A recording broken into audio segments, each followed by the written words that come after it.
अब बहन बेटियां भाई बच्चे दुखी हैं, विशेषकर बहनें ज़्यादा दुखी होती हैं। किसी का पति शराब पीता है, किसी का या कोई और किसी कारण से दुखी करते हैं, तो परमात्मा कहता है मैं उन भी सीधे कर दूंगा यदि आप मेरे समर्पण रहोगे, तुम्हारे सब बाधाओं को दूर करूंगा। अब देखो उसी का वेद समर्थन कर रहा है।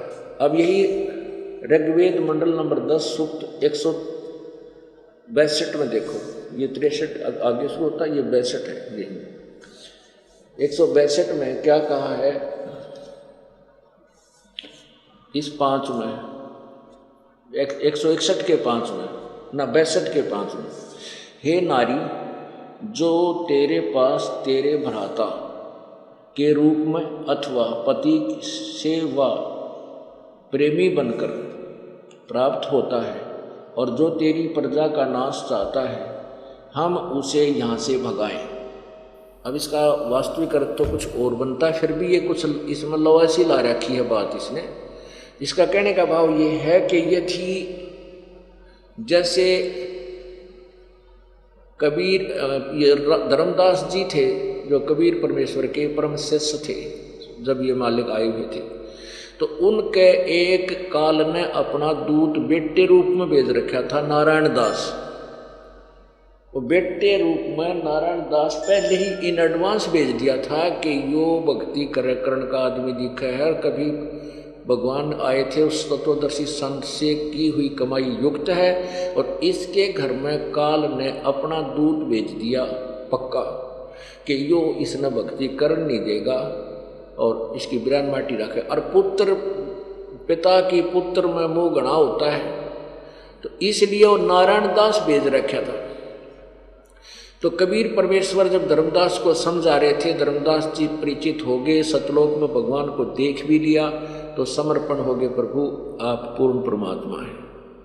फिर अपने जब स्वयं ज्ञान समझ में आ जाता है, तो ये भक्त ने सोचा अपने भाई ने भी कह दूँ, अपनी बहन ने भी बताऊँ, पत्नी को भी बताऊँ, पति को भी बताऊँ, बेटे ने भी लाऊँ शरण में, बेटी को भी लाऊँ। तो नारायण दास अकेला ही पुत्र था। अब धर्मदास ने सोचा इस अपने नारायण दास बेटे को भगवान के चरणों में लगा दूना तो काल के मुंह में जाएगा। तो नारायण दास को धर्मदास ने खूब समझा, बेटा भगवान आए हुए हैं। तो नारायण दास को क्यों, तो काल का दूत था बेटे रूप में, कहने लगा पिताजी तेरा दिमाग खराब हो गया बुढ़ापे में, सारी उम्र तूने कृष्ण राम की गीत गुण गाए, राज तो 60 साल की उम्र में तेरा भेजा खराब हो गया। एक जुलाहे धानक को तू भगवान मान पर बैठा, ऐसी बेहुदी बातें गाड़ दे, गुंडा है, बदमाश है, हमारे पैसे को हड़प करना चाहता है, हमारे पास पैसे गणे इसलिए धक्के खावा, यहाँ तीसरे दिन आ बैठे। अब धर्मदास रोए बतेरा हमदर्द, बेटा ऐसी बात नहीं है, रहियो भगवान आया है। तो धर्मदास जी ने अपने गुरुदेव उस परमेश्वर कबीर जी से कहा, प्रभु मेरे बेटे ने समझाओ, ये काल के मुंह में जाओगा, नालायक मानता को ना। अब नारायण दास को कबीर साहब ने समझ, उनको तो मालिक था, परमात्मा को पता था कि यू कोनी मानन का, यू काग का है, कोयल का कोनी। तो उसने परमात्मा ने भी औपचारिकता से जैसे समझाते हैं भाई धर्मदास के नो मन मना हो, कबीर परमेश्वर ने मेरे बेटे को ना समझाया, मान जाता है, बहुत समझाया, कई बार आए, कई बार समझा, वो मानने जो कि पढ़ा रहे तो पता है जैसा तू ज्ञान जानता है, मत बात करे मेरा पिताजी को तेने बहका लिया तो पैसे ठगना चाहता है। अब धर्मदास रोए कि गुरु परमात्मा आप दया करो, तो गया काल के मुंह में।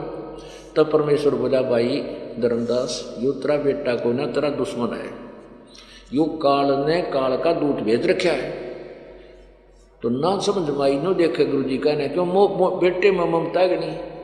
तब परमेश्वर ने कहा, बोला तेरे नारायण दास ने, उसने सोची ले परमात्मा इजाजत करेंगे, अपनी रजा बख्शेंगे, इसको सेट करते होंगे। वो बुलाया, जो आते हैं हाँ के बोल के कहे, जब परमात्मा ने ऐसे कर दिया और कहा, देख धर्मदास तेरे पुत्र की शकल, वो अंदर जो ऊपर कवर था बेटे का था, अंदर काल बैठा था उसमें, वो काल था, काल का दूत भेजा हुआ था। तो अंदर तो वो अंदर दिखा, फिर जो दृष्टि दे दी परमात्मा ने धर्मदास को, उसको वास्तविकता देखी तो ऊपर कवर बेटे का, अंदर तो ये काल है, और इसी लंबे दांत भयंकर रूप और नो दिखा। धर्मदास बोला जा बेटा जा, डर गया, अगे तो सचमुच करा कि सांग है, जा बेटा बढ़िया था। ने बोला भगवान यू किस है, क्या क्या है ये? परमात्मा बोले भाई तू मेरी आत्मा था बेटा, पिछले जन्म में तो मेरे साथ था जब तेरा जन्म था, लेकिन तू भक्तिहीन हो गया था, मेरे से दूर हो गया था बेटा। परमात्मा कहते हैं जो जन हमारी शरण है ताका हूँ मैं दास, गेल गेल ला गया फेरूं जब लग धरती आकाश। अब तेरे को छुटवाने के लिए आया था, काल न पता लग गया क्यों जागा क्योंकि इसकी भक्ति पिछली बहुत है। तो बेटा इसलिए यू काल ने अपना दूध भेज रखा तेरे घर में। तब ने बोला जी मेरा पीछा छटाई बीमारी थे। फिर चिंतित रहने लग गया कि मेरा बेटा तो काल का कुल हो गया। फिर यू कहने लगा भगवान मेरा तो काल का कुल हो गया, अरे मेरे कुल में मतलब मेरे काल के दूध पैदा होंगे। हमारे यहाँ कुल की बीमारी और लाग रही है कि मेरी संतान हो और मेरा वंश चले। वो वंश बता के सिर पर धर कर नाचेगा, उस वंश ने मेरी मृत्यु होगी। और मेरी मान लीजिए आज एक गांव में एक बहुत बड़ा एक हिस्सा होता है, इसने पान्ना बोल रहे हैं, ठोड़ा मोहल्ला, तो एक व्यक्ति की संतान है, छटारट एक से हुई थी। अब वो 500 तो घर हो गए और उसमें मेरे ख्याल में 2500 व्यक्ति है। और वो जो सबसे पहले वाला व्यक्ति है जिस तो स्टार्ट होया था कुल, वो मन गधा बन रहा होगी था कर्म अनुसार। अब वो कुल उसने के सिर पर धरेगा, कैसे सहायता मिली उसकी? ये एक काल का फैलाया हुआ जाल है, इसको भी समझना हमने साथ ही साथ। लेकिन उस समय उसका वह भी बीमारी थी कि मेरा कुल तो मेरा खानदान तो बिगड़ गया। रोज चिंतित रहे। परमात्मा का बेटा वचन ग्रहण आज करो हो और अंदर तो ये कीड़ा होगा। अब वो टेंशन होगी इसके। परमात्मा ने सोची और मरेगा बेटी का बाप, ना यू भक्ति करे इस बेटे और खानदान के मुंह में। तो परमेश्वर कहते हैं सोच सीधर मैं करूँ अपने जन के काज ने बोला। परमात्मा बोले अच्छा भाई धर्मदास मैं आशीर्वाद देता हूँ कि तेरे एक पुत्र होगा जो भक्ति युक्त होगा, अच्छी आत्मा का होगा और अपना पंथ स्वीकार करेगा। हे गुरु जी क्यों होगा 60 साल का हो गया और आपकी भक्तनी कभी बालक होने बंद हो गए, मासिक धर्म भी नहीं होता है, क्यों कर मानो? परमात्मा ने सोचे तो कति गया काम तर भक्ति करे नहीं, यो भी फंस गया। तो परमेश्वर ने अपनी शक्ति से एक बालक आसमान से आया और उसके आंगन में खेलने लग गया, लेटा हुआ, पैर जैसे पंजे मुंह में गुट्ठे मुंह में दिया करें। ने बोला देख युवा होगा, तेरी पत्नी का 10वां महीने पैदा होगा और इसका नाम तू चूड़ामणि रखना। जब थोड़ा सा दिल डटा लाला जी का एक सचमुच है, कहाँ सचमुच है, फिर भी ना जच्चा कि हो ऊपर का 60 साल की उम्र, फिर पत्नी बच्चे उत्पन्न करने योग्य रही नहीं। मालिक क्या नहीं कर सकता, सतगुरु जो चाहे सो कर ही, 14 कोट दूत जम रही, ऊट भूत जब त्रास ने मारे चित्रगुप्त के कागज पाड़े। अब उसके संस्कार में काल ने तो एक पुत्र लिख रखा था, परमात्मा ने एक पुत्र भी दे दिया। 10वें महीने लड़का पैदा हुआ, सुंदर लड़का, अच्छा शील स्वभाव का, और उससे धर्मदास का फिर कुल चला और आशीर्वाद दे दिया कि चिंता ना करे, तेरे 42 वंश तक 42 पीढ़ी तेरा वंश चलेगा, फिर नहीं रहेगा 42।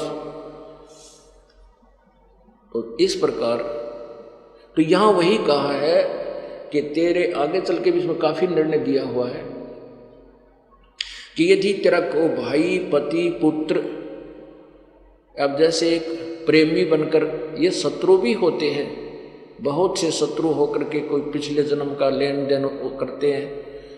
जैसे हमने बहुत से प्रमाण देखे हैं कि लड़कियां बेटी बहनें किसी व्यक्ति के साथ मोहब्बत कर लेती हैं, बाद में फिर वो छोड़ छाड़ जाते हैं, वह ब्रेन मैटी हो जाती है, रोती फिरती है, वो किसी और ने कमा कहीं, क्योंकि दुष्ट आत्मा तो फिर दुष्ट कर्म ही करता रहता है। तो ऐसे कहता है कि तेरा प्रेमी बनकर भी तुझे ऐसा होता है, उसको भी मैं जब तू नाम में जुट जाओगे तो आपके बैड संस्कारों को मैं ठीक करता चलूँगा, सेट कर